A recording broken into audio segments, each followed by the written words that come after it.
예, 혈통적 복이 있다면 혈통적 저주도 있다는 제목으로 말씀 나누도록 하겠습니다. 6월절 어린 양을 잡을 때 가족 단위로 잡았습니다. 가족 단위로, 가정 단위로 6월절 어린 양을 잡고 그 피 안에 들어갔습니다. 마지막 10번째 재앙이 내릴 때에 죽음의 천사가 넘어갔습니다. 여러분 잘 아시는 것처럼 6월절 패스 오버, 죽음, 사망이 넘어간 거죠. 죄의 권세가 넘어간 것입니다. 뭐를 통해서? 어린 양, 예수님의 보혈을 통해서 가족 단위로 변화됐다.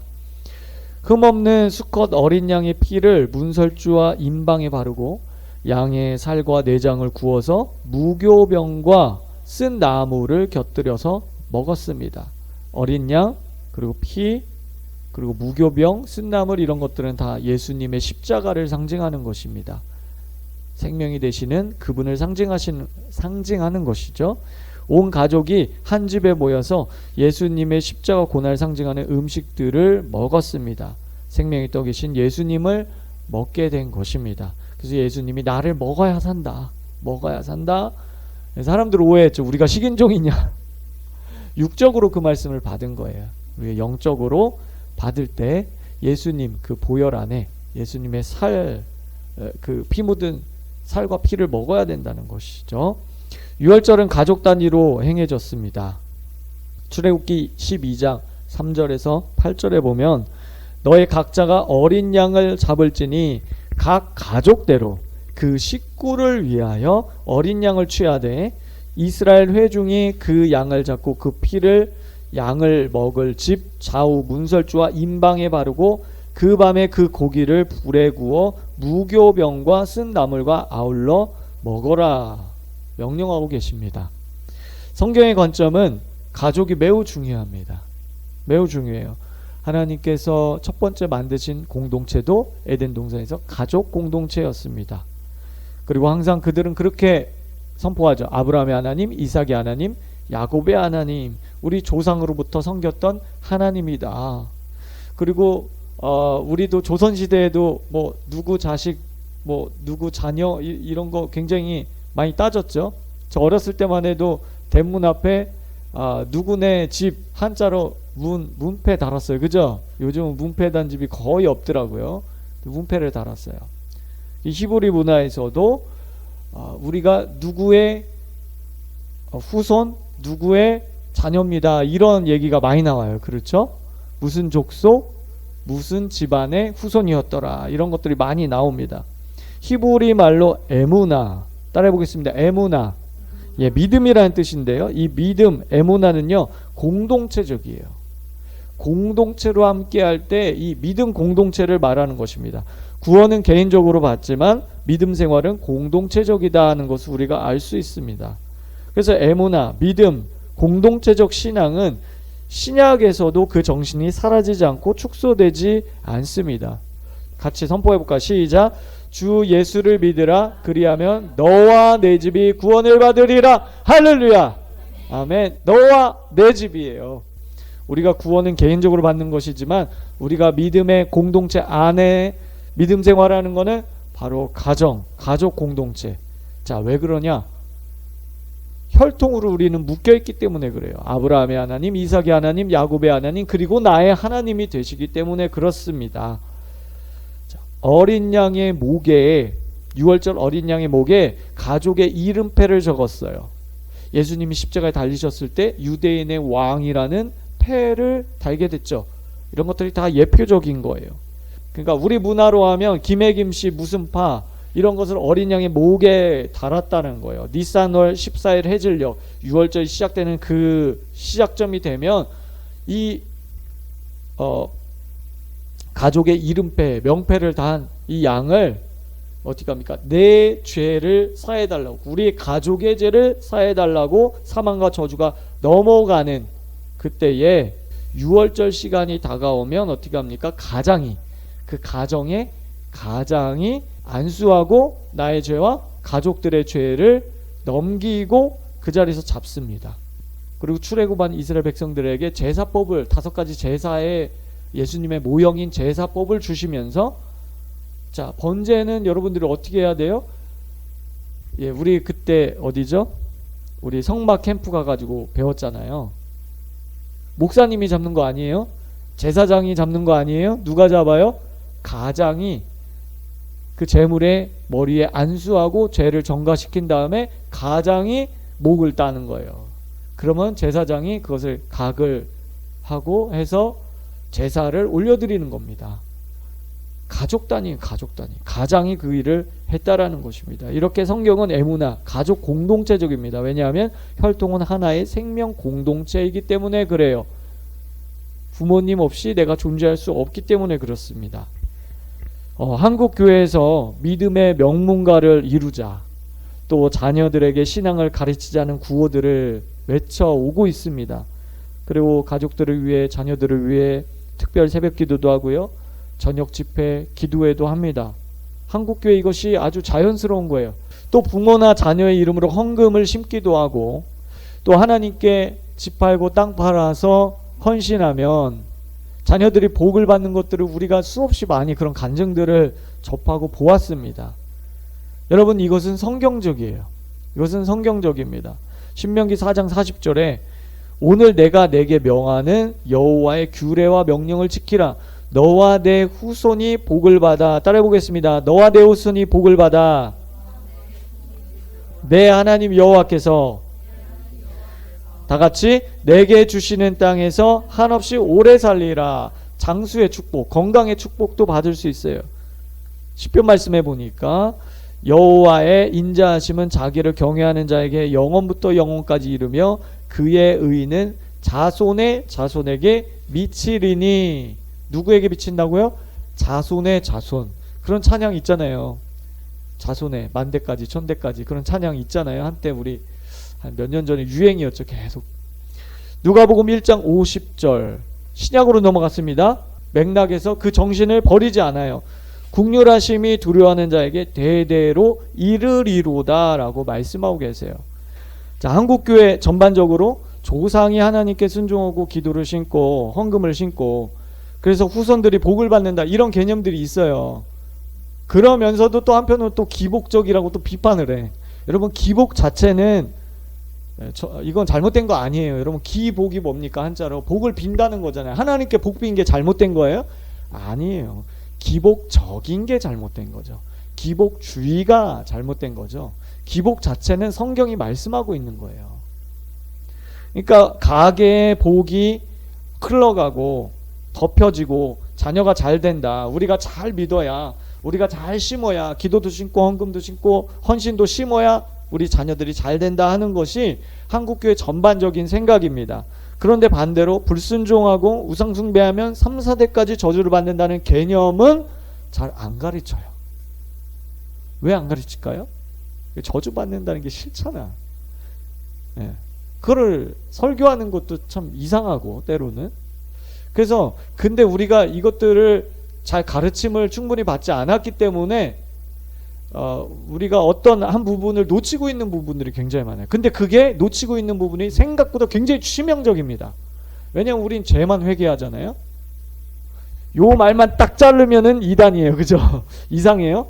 죄를 회개할 뿐만 아니라 죄와 악한 영은, 그리고 저주는 삼위일체니까 죄를 짓게 되면 악한 영이 들어오고 하나님의 벌, 그것을 다른 말로 뒤집어 말하면 저주가 임하게 되는 거예요. 그러니까 악한 영을 쫓을 생각 우리가 안 했단 말이죠. 죄까지만 회개하고 죄를 통해서 들어온 악한 영을 쫓아야 합니다. 그리고 저주를 쫓아야 되고 하나님의 좋은 것을 받아들여야 된다는 것이죠. 출애굽기 20장 5절로 가볼게요. 자, 시작. 그것들에게 절하지 말며 그것들을 섬기지 말라. 나 내 하나님 여호와는 질투하는 하나님인즉 나를 미워하는 자의 죄를 갚되 아버지로부터 아들에게로 3, 4대까지 이르게 하거니와. 우리 10계명 할 때 2계명입니다. 우상숭배 하지 말아라. 어떤 형상도 만들지 말라. 그러면서 하나님의 벌을 얘기하고 있어요. 자, 이거 뒤집어 말하면 하나님이 주시는 벌이지만 뒤집어 말하면 죄를 통해 악한 영이 들어와서 저주를 갖고 들어오는 것이죠. 그 모든 것을 주관하시는 분은 하나님이시기 때문에 성경은 하나님께 벌을 받았다 이렇게 표현하는 거예요. 이해되시죠, 여러분? 왜냐하면 마귀까지도 하나님이 주관하고 계시니까. 그러니까 그것을 허용할 뿐이에요. 마귀에게 하나님이 허용할 뿐이지, 마귀를 이용해서 하나님이 벌을 주시는 것이죠.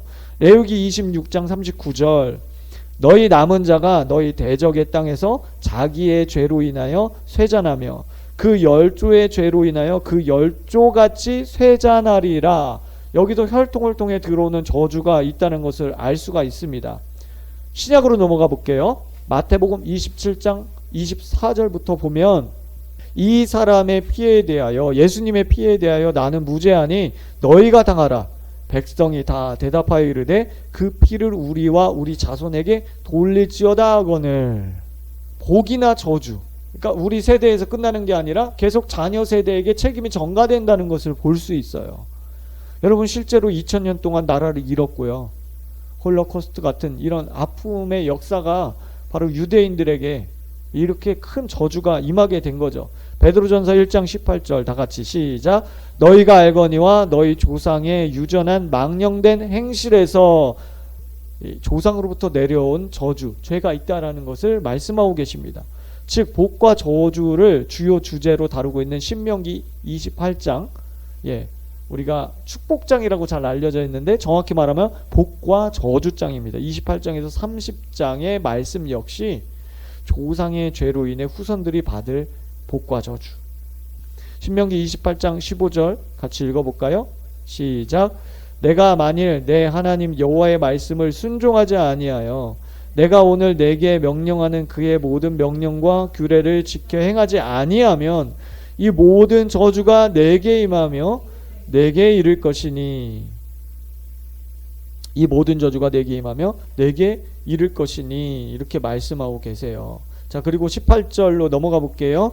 내 몸의 소생과, 그러니까 내게 임할 뿐만 아니라 18절부터 자녀들에게 그 저주가 임한다. 32절 내 자녀를 다른 민족에게 빼앗기겠고, 41절 내가 자녀를 낳을지라도 그들이 포로가 되므로 너와 함께 있지 못할 것이며, 46절 이 모든 저주가 너와 내 자손에게 영원히 있어 하나님의 징표와 훈계가 되리라.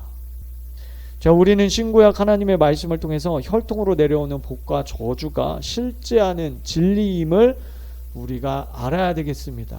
아멘. 아멘. 그래서 어떻게 하자? 저주가 있으니까 무서워해라? 그게 아니죠. 끊어버려야 된다. 끊어버려야 된다. 따라서 혈통으로 내려오는 복이 있다면 혈통으로 내려오는 저주도 있다는 것을 우리가 인식하고 죄와 저주를 처리해야 합니다. 자, 세 가지로 여러분들께 말씀을 드렸어요. 결론입니다. 계속해서 세 가지 말씀드려요. 자, 첫 번째입니다. 먼저 나의 죄와 조상의 죄를 철저하게 회개해야 됩니다. 회개보다 더 값진 것은 없어요, 여러분. 회개의 교리보다 더 값진 교리는 없어요. 대대로 불교, 유교, 제사상에 절하고 귀신 섬긴 거, 거기서부터 작은 죄까지 5만 가지 죄들을 우리가 다 회개해야 됩니다. 회개하고 또 회개하고 계속 회개해야 되는 것이죠. 요한일서 1장 9절 선포하겠습니다. 만일 우리가 우리 죄를 자백하면 그는 미쁘시고 의로사 우리 죄를 사하시며 우리를 모든 불의에서 깨끗게 하실 것이요. 아멘. 우리 죄를 사할 뿐만 아니라 모든 불의를 사해 주신다. 회개하면 하나님께서 우리 죄를 걷어가 주세요. 여러분들이 누구를 미워했던, 어떤 죄를 졌던, 살인을 했던, 100명을 죽였던, 1000명을 죽였던, 10,000명을 죽였던, 은혜 안에 들어가서 회개하면 용서받습니다. 근데 여기서 끝이 아니죠. 그 죄를 타고 들어온 악한 영이 있어요. 두 번째입니다. 죄의 통로를 타고 도둑같이, 강도같이, 우리 첫 번째 시간에 봤죠. 도둑처럼 들어온다, 강도처럼 들어온다. 이 악한 영을 내어 쫓아야 합니다. 야고보서 4장 7절입니다. 선포하겠습니다. 그런즉 너희는 하나님께 복종할지어다. 마귀를 대적하라. 그리하면 너희를 피하리라. 누가 대적합니까? 하나님이 대신 대적해 줍니까? 아니요. 그것을 우리에게 위임하셨죠. 너희가 대적하라. 우리에게 그 권세를 주셨기 때문에 예수님이 대신 대적해 주시지 않아요.